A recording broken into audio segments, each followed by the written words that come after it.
dedicato in gran parte allo scandalo del Mose con il governatore del Veneto Luca Zaia. Grazie ancora Presidente. Grazie a voi.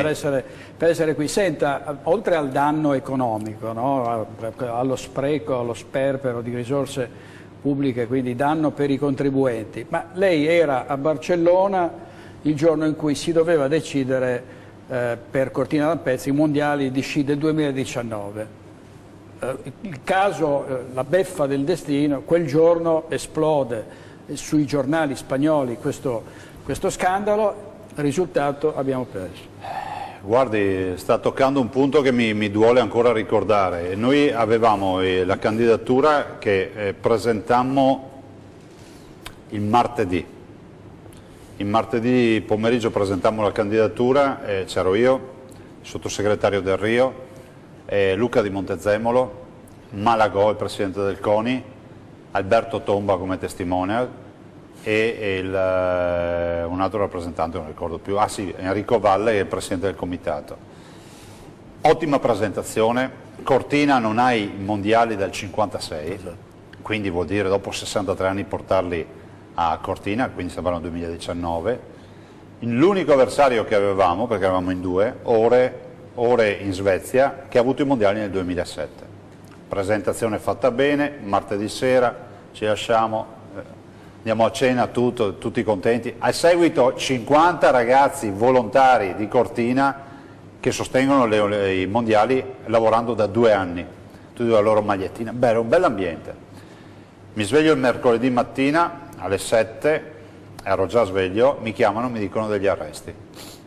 Vabbè, io parto, vengo in Italia velocemente, tanto è vero che dopo poche ore faccio la conferenza stampa e sospendo i 3 dirigenti coinvolti e l'assessore con un provvedimento. Torno a Barcellona il giovedì mattina, anzi scusi, torno a Barcellona il giovedì sera, arrivo giusto per la proclamazione. Noi eravamo sicuri di avere almeno 3 o 4 voti in più di Ore. Morale, 8 voti Cortina, 9 voti Ore, quindi vince i mondiali Ore che li aveva fatti nel 2007. Cosa è accaduto? Semplice. Il giorno degli arresti, e tutti i giornali spagnoli, quindi il giovedì mattina sono usciti i giornali, con 2 pagine sull'arresto del sindaco di Venezia. Non è che è colpa del sindaco di Venezia, ma la vicenda Mose per la comunità internazionale si è tradotta con Venezia. Certo. È ovvio, no? Certo. Venezia è la città più famosa al mondo.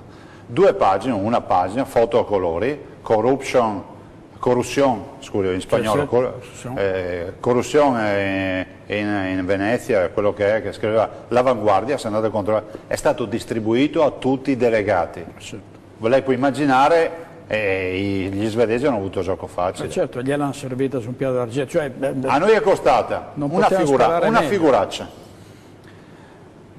La 4ª volta che ci candidavamo. Quindi adesso c'è un problema motivazionale, ci ripresentiamo il prossimo giro si va non nel 2015 ma nel 2016 per il 2021, ma io voglio andarci. Terzo aspetto fondamentale, nessuno lo sa, quando ti danno in mano il quadretto della candidatura, perché c'è la cerimonia, ti dico candidato ai campionati del mondo di sci, Cortina, speriamo che lo dicano prima o poi, ti danno anche l'assegno di 35 milioni di euro. Che noi avremmo investito su piste da sci, su attività. Pensi che a Barcellona sono venuti gli amici, penso a Tiziano Mellarini, assessore del Trentino, a sostenere Cortina, perché anche loro dicevano se passa Cortina tutto il comprensorio Dolomiti Superski va a 100. E noi abbiamo perso 35 milioni di euro regalati. Che peccato. Questi sono i costi sociali poi. I costi sociali e quello degli investimenti che non faremo più. Senta, poi il danno d'immagine a un intero territorio, no, lei ha sempre descritto il Veneto come regione virtuosa, i veneti poi si sono sempre proclamati e secondo me lo sono anche molto diversi da altra parte d'Italia dove insomma c'è un altro atteggiamento, però certo che questa è una mazzata micidiale perché uno fa 2 più 2 e dice ma come? Mazzacurati e Padovano, Chisso è di Campalto, quell'altro è Bellunese, cioè, voglio dire, alla fine il risultato di tutto questo è che anche questa è una terra dove c'è il solito andazzo e non si può più dire a questo punto ma il nord è diverso dal sud. Ma no? Sa, io mi chiedo anche un'altra cosa, l'imprenditore, il povero artigiano, il negoziante che veniva controllato o viene controllato o veniva controllato dalle forze di polizia, è stato trattato alla stregua dei grandi delinquenti e i grandi delinquenti non sono stati trattati alla stregua di quell'artigiano, perché ne viene fuori che abbiamo avuto 100 persone che si sono suicidate, ne viene fuori una repressione dell'evasione fiscale oltre misura su della gente che se fa 50 euro a nero in un mese uno si rovina perché non riescono neanche a far quelli, e poi abbiamo capito che sopra la testa passavano i container di soldi e nessuno li vedeva, o meglio, molti non li vedevano. Io penso che se fosse dimostrato l'impianto accusatorio ne viene fuori che questa cupola nazionale era una cupola pesante che permetteva anche di non fare controlli. Esatto, se permetteva di non fare controlli. Beh, del resto non è che tu vai a coinvolgere i magistrati se questi non servono a niente, li lasci lì tranquilli. Senta, vedete, adesso vabbè, le pene, no? Adesso voglio dire, c'è gente, bisognerà dimostrare i reati, bisognerà aspettare la fine del processo, la sentenza, siamo tutti garantisti, vale la presunzione di innocenza, ma qualora fossero accertate le responsabilità, questa gente che ha sottratto milioni di euro, rimane così? Cioè Mazzacurati va in pensione con 7 milioni di buonuscita, gli lasciano 7 milioni di buonuscita, Galan prendeva 1 milione fuori busta all'anno per i servizi resi al consorzio, cioè tutto Madama la Marchesa va tutto... Ma guardi, innanzitutto da quel che ho letto anch'io di questi 7 milioni di buonuscita che l'ingegnere dovrebbe aver preso, quelli sono affari suoi, uno può dire ma una roba... però vabbè. Io non so quali fossero. È così. Dobbiamo prenderne atto un rapporto privatistico, anche se di mezzo ci sono soldi pubblici, non dimentichiamocelo mai, perché il Mose vive per soldi pubblici, questo non dobbiamo mai dimenticarcelo. Tant'è vero, vorrei ricordare, che se è vero che il finanziamento a nero è un fatto di illecito e quindi viene punito, il finanziamento di un partito, però è diverso tra farsi dare i soldi dal meccanico sotto casa per la tua campagna elettorale, che è un reato se sono a nero, piuttosto che farsi dare da un ente pubblico che sono soldi delle tasse dei cittadini. Accidenti, per cui io immagino che ci sia anche un aggravante. E in generale, guardi, io dico che è bene aspettare la chiusura dell'inchiesta ed è giusto che tutti abbiano diritto a rispetto in questa fase dell'inchiesta, perché io non sono garantista, guardi, potrei approfittare. Visto e considerato che non sono coinvolto, il mio partito nel Mose non è coinvolto da questa indagine, potrei approfittare, come ha fatto qualche altro cialtrone invece nei nostri confronti, pur avendo gli indagati in casa. Però dico, finito tutto, penso che l'interdizione dei pubblici uffici a vita ci voglia, cioè non è possibile ritrovare, perché poi i magistrati dicono un'altra cosa, sono tutte vecchie conoscenze. Esatto. I magistrati ci dicono nella loro inchiesta che alla fin fine, lo diceva il dottor Nordio forse in conferenza stampa, dice alla fin fine abbiamo molta gente che ha già i precedenti del primo giro di Tangentopoli, quindi interdizione dei pubblici uffici totale, ma questo vale anche per chi fa impresa, e dopodiché se c'è qualcuno che ha, se si acclara tutto eccetera, tutto quello che sono poi i benefici che questa gente deve incassare dallo Stato, penso insomma che ci sia un'attività di recupero. In generale noi quando sarà chiusa questa partita, rispetto a coloro che hanno delle responsabilità, ci costituiremo parte civile. Altra cosa che non si dice mai, la Regione da quando ci sono io si costituisce d'ufficio parte civile su tutte le cause. Io poi non so quanto resterò vivo, glielo dico. Nel senso che a forza di rompere le palle finisce qualcuno ti tira sotto con la macchina. Questo dovrebbe fare anche capire ai cittadini. C'è un rischio anche quello. Dovrebbe fare capire anche ai cittadini che quando ti vedono con un carabiniere o quando vedono qualcuno con la scorta, non devono sempre pensare che sia... Io oggi sono venuto qui da lei con la 500, però in alcuni posti non mi posso permettere di andare con la 500. Allora dico, non devono sempre pensare che sia uno status symbol, perché a volte ci sono cose che non siamo tenuti a dire, per le quali ci tocca magari avere una protezione. Non c'è dubbio. Direi di non fare come Renzi, che va a dire mi proteggono i cittadini e dopo si presenta con 6 macchine e 50 uomini ogni volta. La verità è che giro da solo, però ci sono dei momenti, delle occasioni nelle quali ci sono delle difficoltà oggettive. E lo dico ai cittadini soprattutto, che hanno difficoltà a denunciare magari un sopruso rispetto al vicino di casa, e sappiano che io ne ho presentato un centinaio di queste denunce e non penso che tutti siano contenti. Quando ero ministro dell'agricoltura tutti si ricordano i sequestri che facevamo, ma quando si sequestra qualcosa, vorrei ricordare, dietro c'è un imprenditore e un'impresa che, pur essendo dei furfanti o dei delinquenti, ci hanno messo i loro soldi o comunque i soldi che avevano per fare business. Quando tu fai sequestri, chiudi aziende eccetera, c'è sempre qualcuno che si incazza, che si arrabbia. Anche molto. E anche molto.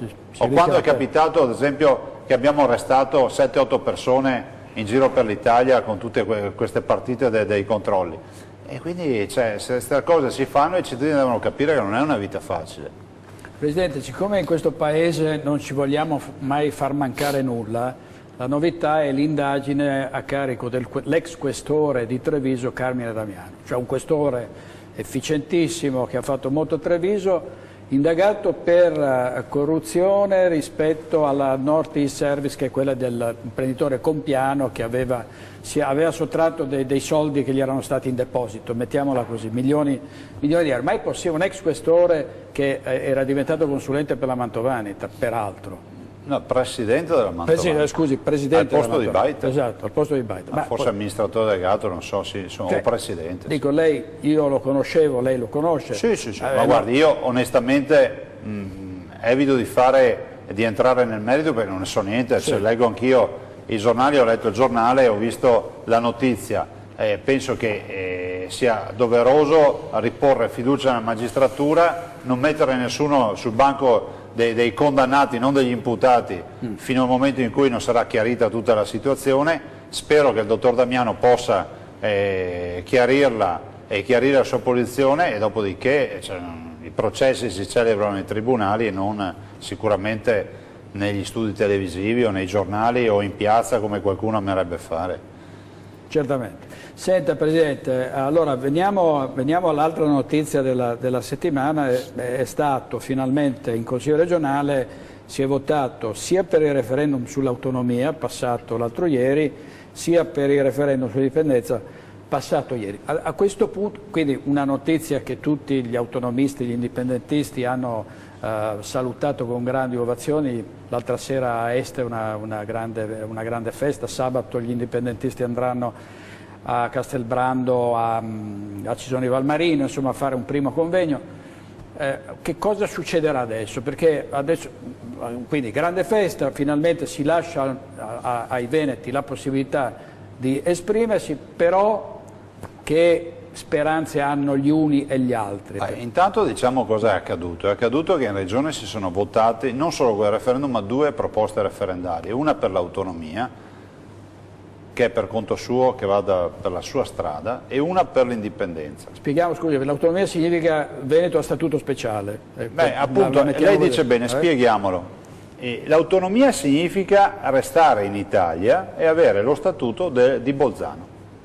9/10 delle tasse restano in Veneto. L'indipendenza significa non essere più Italia e diventare uno Stato. E sono 2 referendum le cui proposte di legge che si sono trasformati in legge in Consiglio regionale, perché per fare un referendum ci vuole una legge del Consiglio regionale, avranno il vaglio a livello nazionale per la compatibilità con la Costituzione. Questo è un primo vaglio. Lo dico perché tutta la storia del referendum è stata costellata da grandi aspettative, da grandi proclami, ma anche da tanta pessima informazione data ai cittadini.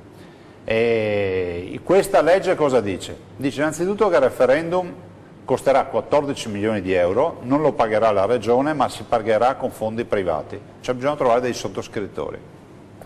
2, dice che l'indizione del referendum, cioè la data, la stabilirà il Consiglio regionale quando avrà, come si può dire, confermata la validità della legge. Ma è bene che sia così, anche per un altro motivo. Perché se noi pensiamo, ad esempio, la Catalogna, che è colei che è più avanti di tutti con il referendum per l'indipendenza, è 30 anni che ci prova e ancora oggi non l'ha fatto. Catalogna ha fissato il referendum per il 9 novembre 2014, il che vuol dire che se lo faranno, ancora oggi non è certo, il 9 novembre vedremo la prima edizione di un referendum sull'indipendenza serio. Tutto qua, quindi adesso ci sono dei tempi di legge da far trascorrere. Bisogna fare le cose fatte bene, dopodiché, dico al mondo indipendentista, la libertà di ognuno di noi finisce dove inizia quella del prossimo. Non ho apprezzato il fatto che siano state insultate, guardi, se c'è un referendum sull'indipendenza io voto sì, tanto per capirci, però non ho apprezzato che si offendano quelli che non la pensano come noi, perché il referendum ha una base democratica, che è quella del fatto di essere, come si dice, essere rispettosi delle idee altrui. Dico solo questo, dopo non voglio aggiungere altro perché ho anche delle considerazioni personali sulla condotta di molti che hanno trasformato questa partita del referendum come se non lo fai si ammazzano persone, si suicidano persone, siete degli omicidi e altre robe del genere. Io dico che ci credo, però credo anche che l'alveo nel quale deve correre questa partita deve essere quella del rispetto e spesso questo non è accaduto. Senta, si è parlato insomma, di una reazione forte da parte dello Stato che si potrebbe impugnare la legge, addirittura smantellare il Consiglio Ma lo regionale. Stato ha delle possibilità, la possibilità in base all'articolo 122, se non sbaglio, della Costituzione, potrebbe dichiarare l'incandidabilità del Presidente della Regione e lo scioglimento del Consiglio. Però questi sono rischi che si corrono perché io penso, e ne sono convinto profondamente, che a prescindere dal tema del referendum, se i cittadini ci chiedono di poter essere auditi, non capisco perché non si possa fare come in Svizzera, dove quasi tutte le settimane i cittadini vanno e votano, dicono beh io la penso così su sta roba. È una democrazia molto più partecipata. Poi è anche vero che poi si capirà se i veneti sono tutti a favore dell'indipendenza, dell'autonomia. O anche gli altri che votino contro l'indipendenza. Non glielo so dire, io so cosa voto io, però ognuno voterà quello che vuole votare, però è altrettanto vero che va rispettati. Indipendenza vuol dire rispetto della libertà e del pensiero altrui. Se non è così non è più indipendenza, allora diventa qualcos'altro e quindi non la condivido più. Ecco, certo che a vedere la reazione rabbiosa delle istituzioni, insomma della magistratura in quel caso, nei confronti dei venetisti che avevano il tanco lì nel capannone, insomma gli arresti. È stato uno scivolone, onestamente penso che alla fin fine quegli arresti, quelle partite si sono tradotte con una bella conferenza stampa, appunto, cioè, sono tutti fuori, non c'è finita tutta questa partita. A me sembra, leggendo i giornali, per carità, poi i magistrati hanno magari molti più elementi, non glielo so dire, ma siccome poi alla fine se li sono dovuti spendere tutti pubblicamente a un certo punto per poter giustificare l'operazione, mi sembra insomma che un po' di esperti saldatori di lamiere su un trattore sgangherato o una ruspa sgangherata, cioè, fosse anche un progetto semplicemente, come qualcuno ha detto, per poter andare a fare una roba dimostrativa. Io li manderei a letto senza cena a questo punto, più che pensare di metterli in galera, cioè, a me sembra un'esagerazione. Sì, un'esagerazione. Pensi che tra l'altro ho saputo ieri, l'avremo in studio giovedì prossimo, Maria Marini con il marito. Il marito ha devolto 3.000 euro che ha ricevuto da un'assicurazione sulla vita della moglie che è morta in un incidente stradale al nostro fondo per i veneti schiacciati dalla crisi. Ah, bene, è un fatto nobile, cioè, peraltro. 3.000 euro, persone adesso non certo benestanti, no, che danno e questi sono quelli che vanno in carcere perché hanno costruito è un atto nobile, peraltro. Ho visto anche, sto seguendo le vicende del vostro fondo, ho visto che adesso vi state occupando di un disabile, se non ricordo male, ho visto anche quella, un'altra situazione. Fa onore a loro, fa onore a voi il fatto che ci sia, perché ormai esiste forse da un paio d'anni questa iniziativa. E vedo insomma, che dei risultati ce ne sono, cioè, no, veramente, confermate ancora una volta che c'è anche un altro Veneto. No, è vero, perché poi quello vero secondo noi, secondo me. Insomma. Senta Presidente, veniamo alla politica nazionale. No? Allora, il grosso dramma, un altro dramma all'interno del Partito Democratico, perché Renzi vuole fare la riforma del Senato. Adesso io io non sono né renziano né antirenziano, però dico c'è un signore che ha deciso di cambiare un po' tutto, no? Non so se bene o male, ma insomma per esempio sentire che finalmente forse nella pubblica amministrazione puoi prendere qualcuno e spostarlo da una scrivania all'altra, magari entro 100 km, che è qualcosa, anzi lì secondo me ci scappa il morto, perché uno che mette le mani dentro questo santuario, questo tabernacolo delle tutele sindacali del settore pubblico rischia veramente l'osso del collo, e altre cose, no? Prepensionamenti. Poi il Senato, cioè usciamo da questo bicameralismo perfetto, dice Renzi, come diciamo era stato facile prevedere, violentissime reazioni anche all'interno del PD, dove il signor Mineo, che era direttore di una rete RAI dell'informazione, ha detto subito no, non si fa, e adesso tanto per uscire dalle frasi un po' criptiche che si leggono anche sui giornali, il problema è lo stipendio, cioè Mineo, Chiti e tutti gli altri, al di là del fatto elettivo o non elettivo, e non vogliono un Senato in cui non sono più senatori e senza stipendio, no, perché è tutta lì la cosa. Allora la domanda è, lei appoggia, diciamo, il Presidente del Consiglio in questo dinamismo per le riforme o non? Ma guardi, io le dico una cosa, innanzitutto penso che il Presidente del Consiglio stia facendo un po' troppi proclami e ci sono poche risoluzioni. Le faccio un esempio, e poi è il solito problema, la memoria umana non aiuta i cittadini a fare delle considerazioni. Nessuno parla più e si ricorda più del primo proclama. Faremo una nuova legge elettorale. Dov'è finita? Dov'è finita la nuova legge elettorale? La dovevamo fare dopo 2 giorni. Dov'è finita la nuova legge elettorale? Infatti Grillo dice, siccome non hai mantenuto la promessa ti devi dimettere. Se si dovesse andare a votare domani, andremo a votare con la legge elettorale con i listini bloccati dai partiti. Cioè eleggeremo candidati che non eleggiamo noi. È massimo. Questa era la prima promessa di Renzi. Renzi dice che vuole fare la riforma del Senato. Beh, venga, poco coraggiosa, però mi permetto di dirlo. Perché io non ridurrei solo della metà i senatori, ma mi chiedo a cosa servono 600 parlamentari. Alla Camera abbiamo 600 persone che nella riforma Renzi non vengono toccate. Cioè noi non abbiamo bisogno di 1200 parlamentari in Italia. Beh, eliminarne già 300 non sarebbe male. No, ne dobbiamo eliminare almeno 600. Se si applicasse la legge che ho fatto io in Veneto nel 2011, dopo un anno di amministrazione, ho bloccato 2 il numero dei mandati, e quindi in Italia vanno bloccati a 2 il numero dei mandati dei parlamentari.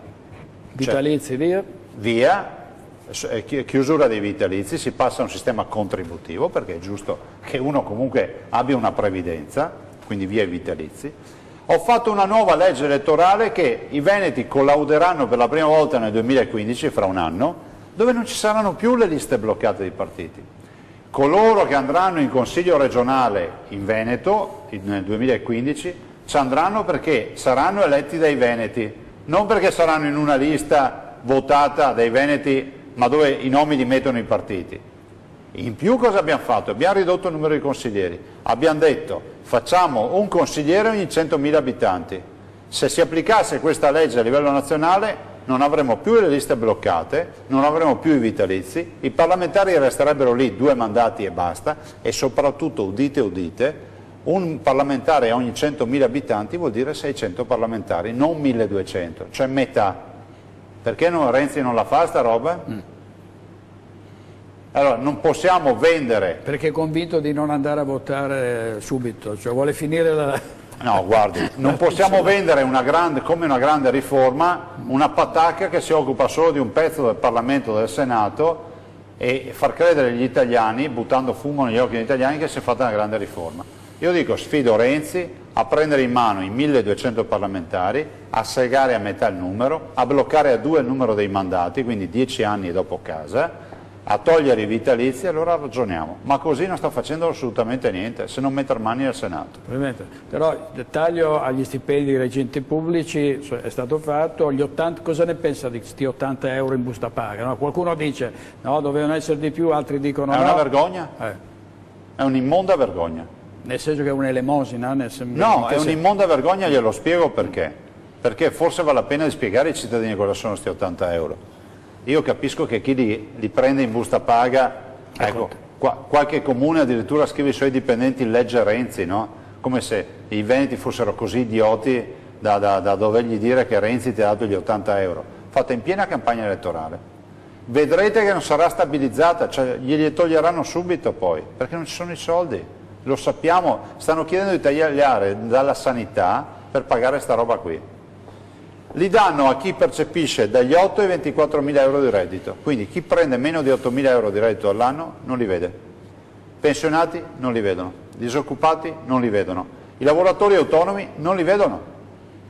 Sappiamo quanto ci costano questi 80 euro? Ve lo dico io, costano 6 miliardi e 400 mila euro all'anno. Allora io dico, premesso che non ci sono i 6 miliardi e 4, premesso che se vuoi rilanciare l'occupazione, l'economia, invece di dare 80 euro a uno che ha 1000 euro in busta paga, di sicuro non va a sputanarsene andando in vacanza, gli 80 euro li mette via, perché se una persona che ha ragione se li mette via. Io dico 6 miliardi e 4. Se noi prendessimo, visto che i ragazzi sono senza lavoro, uno stagista guadagna 6.000 euro all'anno, gliene diamo 10, non 6.000, 10.000. Lo stagista chi è? Colui che esce dalla scuola e inizia a lavorare. 6 miliardi e 4 diviso 10.000 euro fa 640.000 nuovi posti di lavoro. Divisi per le regioni italiane, anche il nostro Veneto avrebbe potuto dare modo a 35.000 ragazzi, dei 640.000, di iniziare a lavorare. E come? Mandandoli a Rete Veneta e dicendo: cara Rete Veneta, ti mando un ragazzo che ha studiato per fare il giornalista, te lo paghiamo noi a 10.000 euro all'anno, tu fagli imparare il mestiere, ti piace lo confermerai, non ti piace gli dai una pedata nel culo e andrà a fare qualcos'altro. Magari avremmo avuto la possibilità di dare a 640.000 ragazzi la possibilità di lavorare. Invece abbiamo fatto una roba elettorale che fa schifo e vedrete come andrà a finire.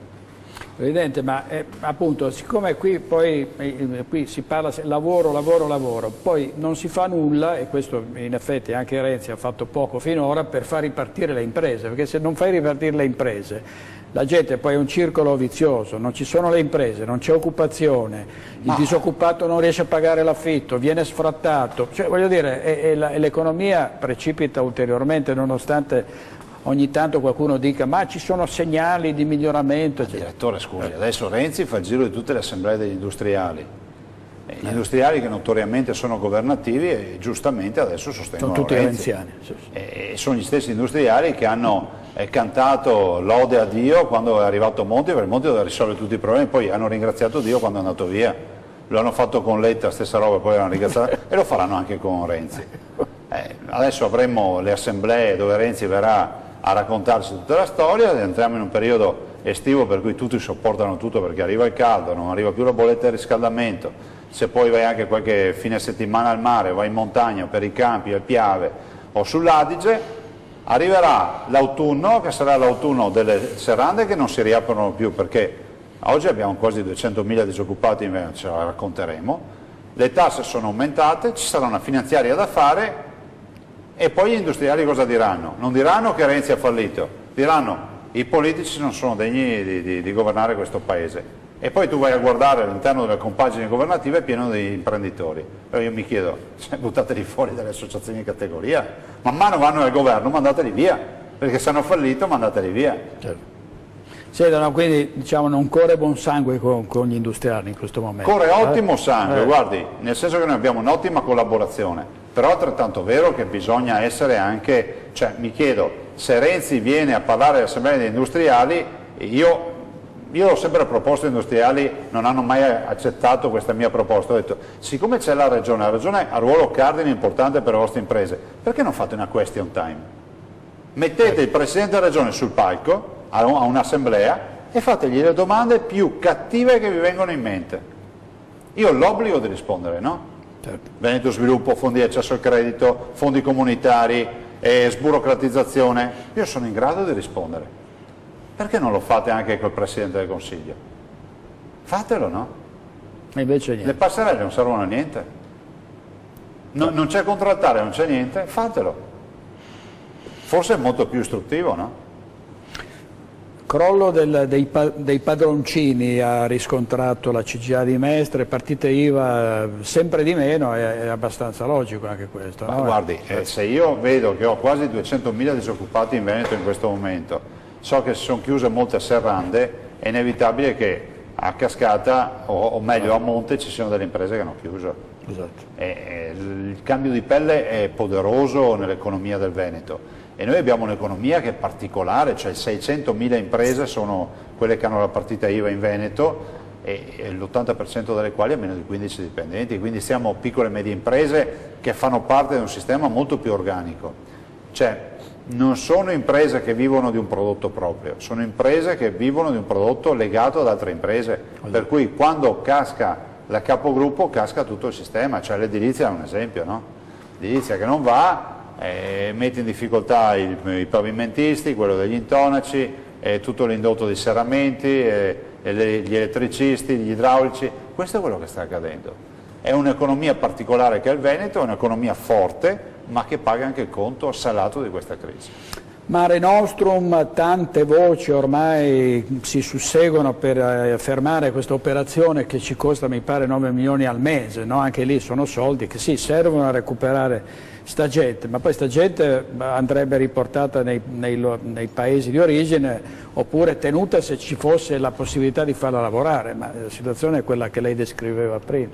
Ma diciamo che abbiamo portato a casa in questi mesi una città che è più grande di Treviso.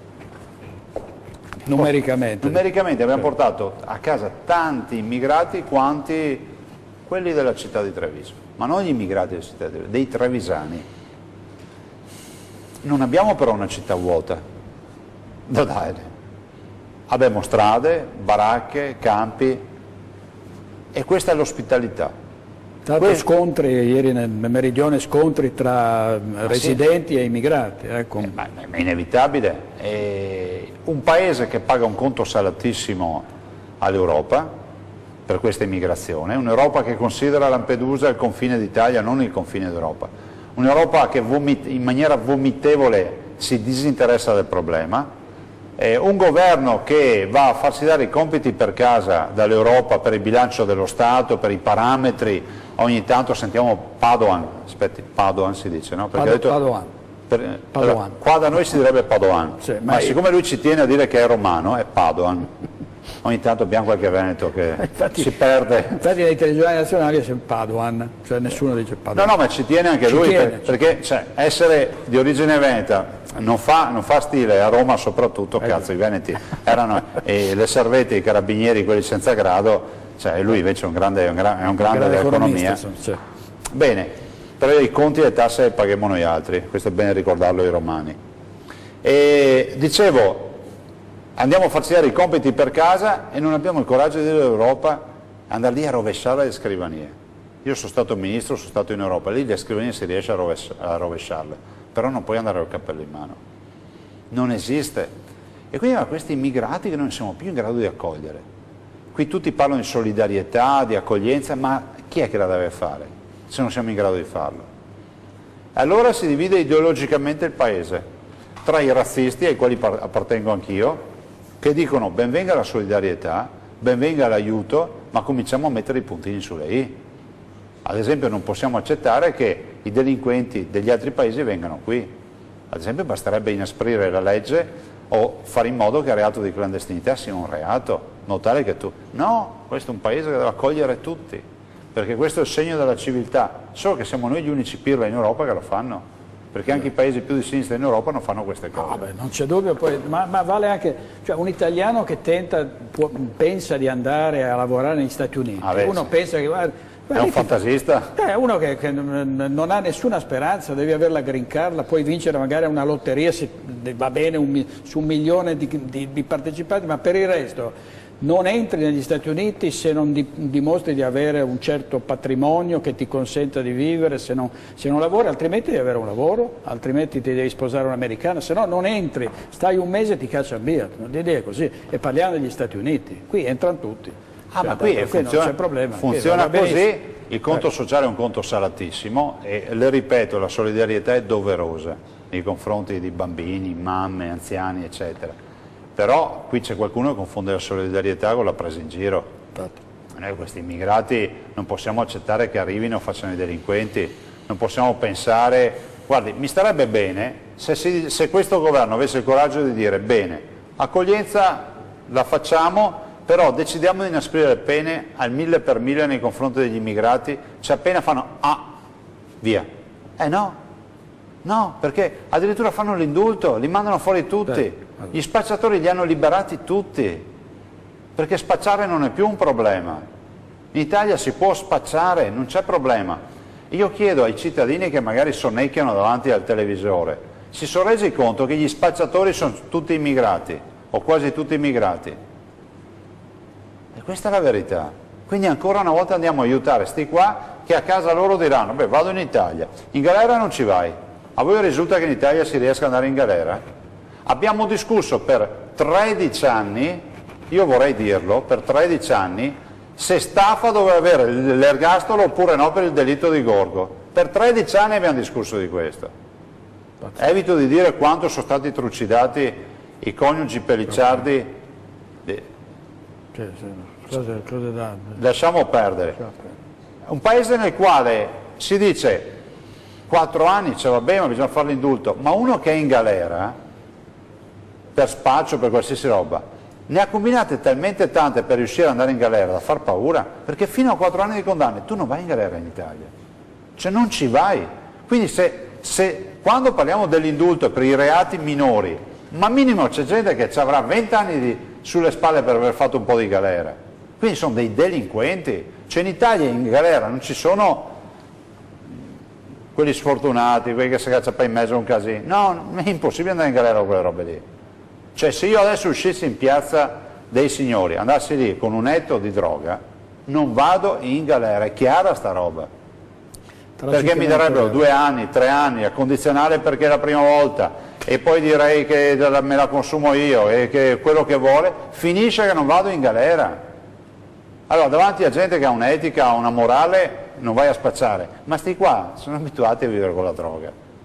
Cazzo, alcuni vengono da paesi dove la droga è un alimento. Cioè, cos'è la cannabis per i paesi magrebini? Non sto mica offendendo i magrebini. Cioè, la fumano indisturbatamente, no? La marijuana.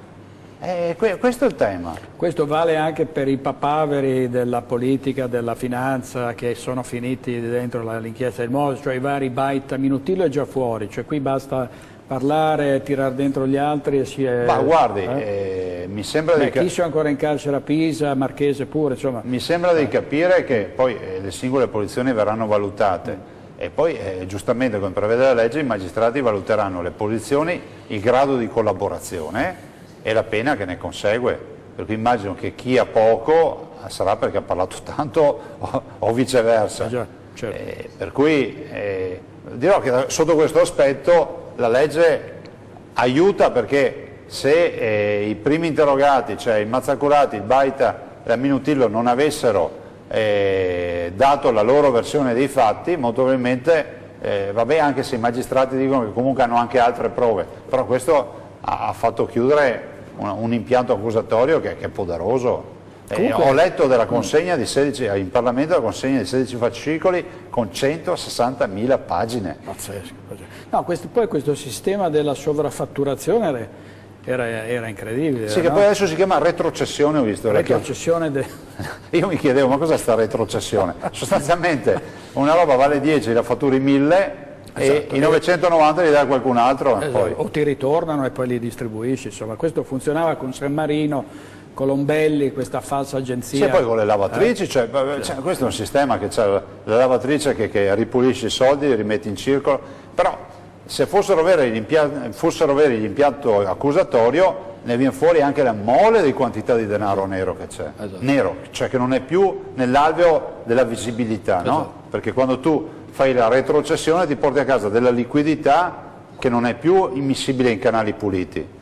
Per carità non è un provento di droga o di però cioè, e quindi dove sono stati investiti? Giustamente i magistrati dicono in conti all'estero, esatto. Cioè dove c'era una copertura, però sembra che copertura non ci sia stata, perché io ho ascoltato con attenzione la conferenza stampa scusi, Sì, del procuratore, del signor procuratore Del Pino, che ha ringraziato le autorità elvetiche e le autorità di San Marino. Che gli hanno dato, diciamo, penso che gli abbiano dato delle informazioni utili. suppongo di sì. Senta Presidente, lei ha incontrato Matteo Renzi al Vinita di Verona, gli ha regalato La bandiera. la bandiera. Renzi ha detto sì, in effetti terrò presente le peculiarità del Veneto, una grande regione. Però poi alla fine Renzi vuole tagliare i poteri della regione e adesso magari potrà anche dire, beh, con quello che avete combinato lì a Venezia... Ma posso rispondere a una battuta? Terrò presente le peculiarità del Veneto e poi il mercoledì successivo, ogni mercoledì andava da qualche parte per l'Italia, ha detto la stessa roba al sud, però sono due robe incompatibili. Guardi, la vera sfida del governo Renzi e di Matteo Renzi, io gliel'ho detto anche personalmente, quindi non sto screditando il Presidente del Consiglio perché sa come la penso, è che finché lui non avrà il coraggio di porre la questione del Sud, a livello governativo non ne veniamo mai fuori. In che senso, Presidente? Ma nel senso che il malaffare è la malagestio del Sud pesa nei conti pubblici e al Sud bisogna mettere mano, abbiamo 4 regioni che ha 5 miliardi di buco della sanità, al Sud un pasto in ospedale costa 80 euro contro i 6,5 euro che in Veneto, al Sud abbiamo 22.000 forestali in Sicilia contro i 400 in Veneto, e insomma se non decide di dire basta fallirà la sua azione governativa, perché non è che può risolvere i problemi spremendo il Nord, perché il Nord non ce la fa più. Il Nord fa il referendum per l'indipendenza, per l'autonomia, si ribellerà, succederà qualcosa. Guardi che anche questa inchiesta va in questa direzione. Questa inchiesta, se volessimo leggerla da un punto di vista sociologico e con la visione di uno storico che la analizza anni dopo, è la rottura di un sistema. C'è un paese che si spacca, nel senso che è un paese che decide che la connivenza di Roma con i veneziani che fa affari sul Mose non funziona più, si rimettono in ordine le carte e questi sono dei segnali secondo me eccezionali che forse andrebbero più interpretati. Non c'è dubbio. Senta, come al solito quando si parla di tagliare i costi dicono tutti sì, va benissimo ma tagliate da un'altra parte. No? Il Presidente Napolitano continua a stare in una reggia che costa 5 volte più di Buckingham Palace, non si capisce dove sia stato tagliato qualcosa, non risulta se non ha... La RAI rivolta perché Renzi ha detto si tagliano, fate anche voi la vostra parte, 150 milioni. Sciopero dei tecnici appoggiato indirettamente anche dai giornalisti, quindi saltano telegiornali, programmi, noi tutti contenti perché andiamo avanti, no? E facciamo ascolti e record. Ma voglio dire, queste sedi della RAI nei territori, secondo lei è giusto toglierle, andrebbero mantenute? Guardi, io non ho seguito benissimo la partita, dico che come tutte le aziende anche la RAI ha bisogno di una ristrutturazione, è inevitabile. Se vuole che le dica la mia idea, però non è suffragata da molti dati, è che penso che se c'è una sede da chiudere è quella di Roma. Se ci sia una sede da chiudere io chiuderei Roma. Sì.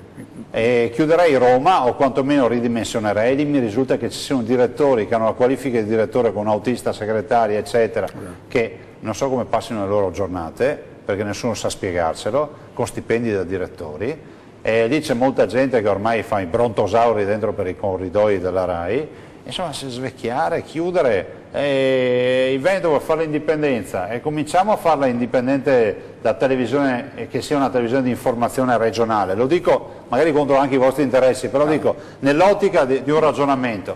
Poi lei ha parlato di Napolitano, guardi, penso che Papa dorme a Santa Marta, forse c'era un appartamentino anche per Napolitano, sarebbe un bel segnale, no? Il Papa e il Capo dello Stato che dormono a Santa Marta. Esatto, una pensione a 3 stelle. E magari lì ci facciamo al Quirinale ci facciamo un'università, ma anche un'università, una scuola, sì.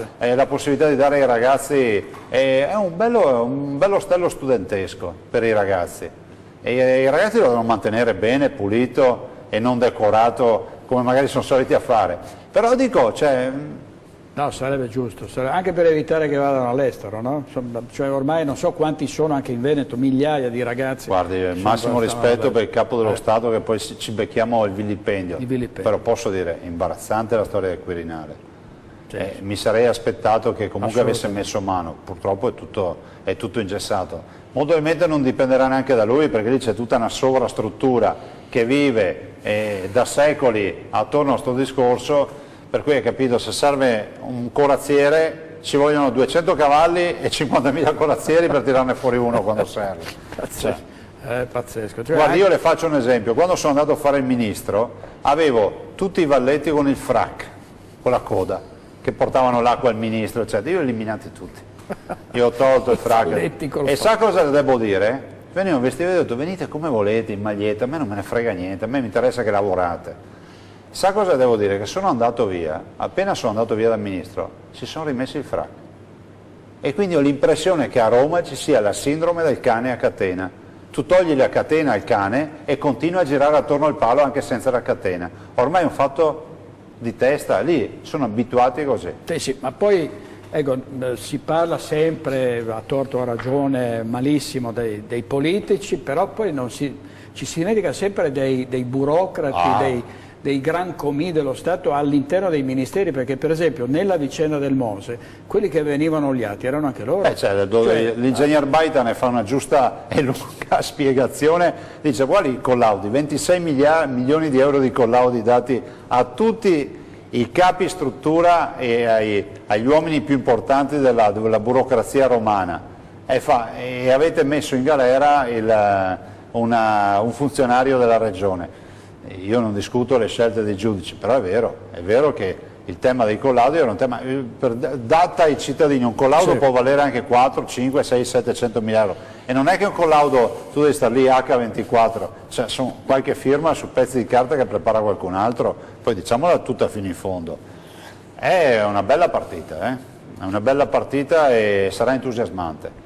Pensi che questa fase della storia del Veneto diventerà qualche bel libro che leggeremo tra qualche anno? Non c'è dove, anzi è strano che non sia già uscito un instant book, ma usciranno. Uscirà sì. La Crica del Mose, ne usciranno di tutti. Devo dire, Mazzaro per esempio, Renzo Mazzaro aveva scritto quel libro I padroni del Veneto che era stato profetico, tra l'altro non ha preso nessuna querela, adesso poi io non l'ho letto tutto, ma insomma. Senta Presidente, lei si aspetta qualche silurone magari di una parte della magistratura, che qua ci sono toghe nere, toghe rosse, toghe gialle, stando a una leggenda popolare, insomma ci sono anche magistrati che fanno politica. Lei crede che qualcuno tenti di magari dice ma questo Zaia è troppo libero, troppo autonomo, troviamo un sistema per metterlo in una... Guardi, io dico no, io c'ho un motto, male non fare, paura non avere. E se qualcuno vuole provarci, ci provi, ci confrontiamo. Lei ha detto di Cacciari, ma Cacciari dice che vuole adesso assaltare, il centro-sinistra assalterà la regione 2015, lei ha detto ci ha già provato e ha fallito, ci riprovi, no? Sì, no, Cacciari ha detto un'altra roba, ha detto che, e poi lo dice un esperto di ippica come me, quindi sbagliando anche, dice che si potrebbe anche candidare un ronzino, il PD potrebbe anche candidare un ronzino, cioè un cavallo che non vale niente, che vincerebbe il prossimo giro. E io ho risposto a Cacciari da esperto di ippica che a questo punto ci dovrebbe provare lui, visto che ci ha già provato una volta e non ci è riuscito, magari stavolta con questa qualifica ci riesce. Presidente, va bene, senta, grazie molte, siamo arrivati a voi. Alla fine, insomma è stata una bella intervista e la ringrazio molto perché abbiamo parlato di una fase difficilissima del Veneto. Lei rimane ottimista comunque, no? Ma io resto ottimista, abbiamo un sacco di cose da fare, abbiamo sempre la sfida della sanità, gli ospedali, le opere, insomma andiamo avanti, cioè nel senso che vorrei anche dire ai veneti, ne approfitto, che non è che si è smontata la regione, formalmente di 94.000 dipendenti ne abbiamo 3 che hanno un provvedimento restrittivo. Un assessore che è sotto provvedimento restrittivo, spero che riescano a spiegare e a chiarire le loro posizioni, ma nel frattempo non è che possiamo star fermi, noi andiamo avanti. E poi oltretutto è stato scoperchiato un pentolone che era giusto scoperchiare. Grazie Presidente. Grazie a voi, grazie. Buon grazie lavoro. mille. Arrivederci, ci vediamo ovviamente sempre con Focus, seguite i nostri programmi, i nostri telegiornali. Buonanotte.